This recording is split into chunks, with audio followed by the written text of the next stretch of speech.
3 months ago, I was eating what most people would call the perfect diet. Steak, eggs, fruit, raw honey. It was super clean. But for some reason, my skin was an absolute disaster and I kept getting acne. I couldn't figure out why, because I was watching all these influencers with flawless skin, eating the exact same foods, and it made me feel hopeless. But then I discovered something that no one else talks about. I stopped chasing healthy and instead started focusing on something else entirely.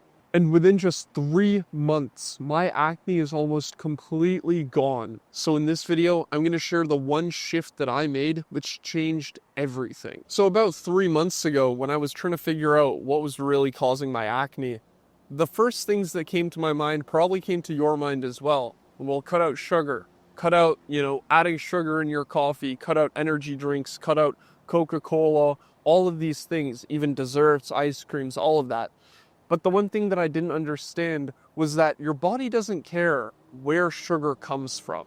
It can come from a can of Coke, or it can come from a cup of grapes. When we're talking about acne, your body responds to that sugar in the exact same way. So no wonder I was eating a healthy diet, but still had acne. Because even though I wasn't eating fast food or junk food or ice cream, I was still eating honey, fruit, dates, all of these things that were causing me so much acne. But why is that? Obviously, it sounds like common sense that don't drink Coca-Cola, it's going to give you acne, or don't eat McDonald's, it's going to give you acne. But we're talking about healthy foods here. We're talking about superfoods that give you so many good health benefits that they can cause your acne. Because it's not just sugar that we want to avoid here, it's glucose. Now, what is glucose?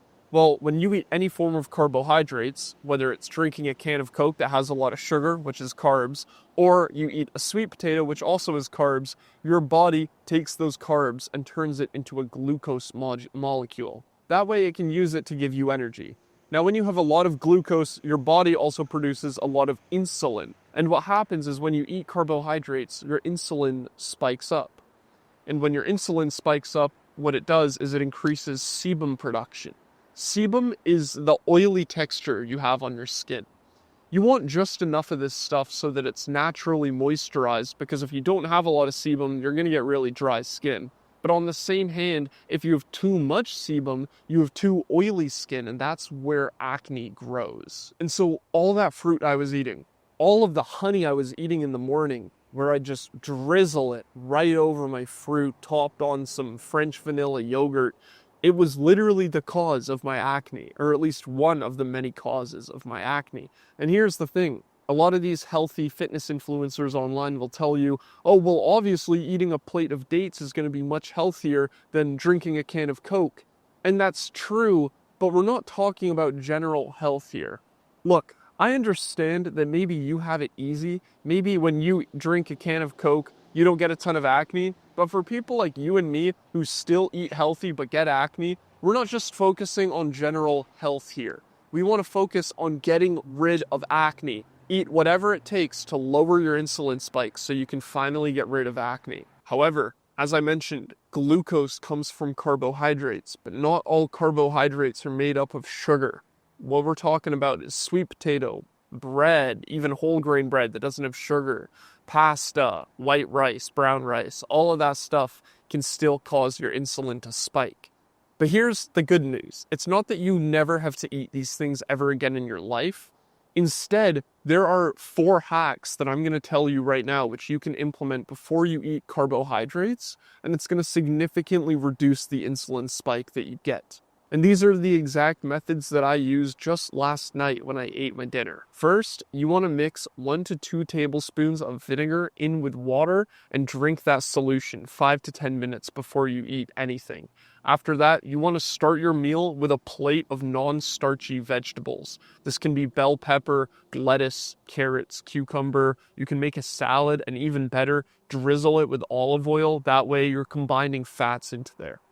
The reason why you want to do this is because these vegetables and fats and fibrous carbs are really going to coat your intestines. So when the other food follows, it doesn't break into your bloodstream as quick, causing an insulin spike. It's essentially the best way to slow down the absorption of carbohydrates into your bloodstream. Next, for any carbs that you do eat, you want to make sure that you cover them in fat. I ran out of hummus here, unfortunately, but most of the time I'll cover these sweet potato fries in any sort of hummus that contains a lot of fat. And on top of that, hummus is protein as well. So whenever you mix fat and protein on top of your carbohydrates, you're gonna have a way smaller insulin spike. Now, another thing you can do is after the meal. If you walk around for 5 to 10 minutes, it's gonna gradually bring down that insulin spike and it's not gonna last as much. This doesn't have to be any sort of heavy exercise. It can literally just be doing laundry, changing your bed sheets, or even your nighttime routine. For example, in this meal that I had right in front of me, before I ate the steak, the eggs, the sweet potato, what I did was I drank 1 to 2 tablespoons of apple cider vinegar mixed with water. Then I ate my vegetables fully. After the vegetables, I switched on to the proteins, which was the steak and the eggs. That way my body was super prepared for these carbs. Then I ate the carbs. And I don't have a glucose monitor or anything, but I know for a fact, scientifically, that my insulin spike was way less than if I ate the sweet potatoes at the same time as the steak and the eggs, and I didn't have the vegetables and I didn't drink the vinegar, or even worse, I ate the sweet potatoes very first thing in that meal. And this is what a lot of people do, and it's what I did back when I was eating healthy but I still had acne. You start your day with carbohydrates. You're on an empty stomach, you're hungry, and the first thing you do is get a bowl of whole grain oatmeal with fruit and drizzle it with honey. That is the worst thing that you could possibly do for your skin. I was eating this every single day, thinking it was healthy, trying to fix my skin, actively thinking, if I eat this food, I'm gonna get clear skin. But I had no idea that all it was doing was spiking the shit out of my insulin first thing in the morning. Eating carbs on an empty stomach is similar to like drinking beer on an empty stomach. If you've ever drank, you'll know that whenever you're hungry and you're on a completely empty stomach and you drink 1-2 beers, it feels like 4, 5, or even 6. So the entire reason why you have acne, but you still eat healthy foods, is simply because you're still having insulin spikes. What you want to do is completely cut out those insulin spikes, use the 4 tips I mentioned: vinegar before the meal, veggies first, cover your carbs and fats and proteins, and then do some sort of 5 to 10 minute walking after your meal, even extremely light exercise like doing laundry. And I guarantee that if you just apply those things for 2 weeks, you'll see significant results, because I've got a free community and I'm providing this advice to everyone inside of it. And literally 100% of people that I talk to 3 weeks after they've joined have significantly reduced their acne. So if you're interested in that and interested in getting the recipes that I'm using during this journey, and also a full breakdown of how insulin works and why you get acne, click that link in the description. It's completely free, and I'll see you inside.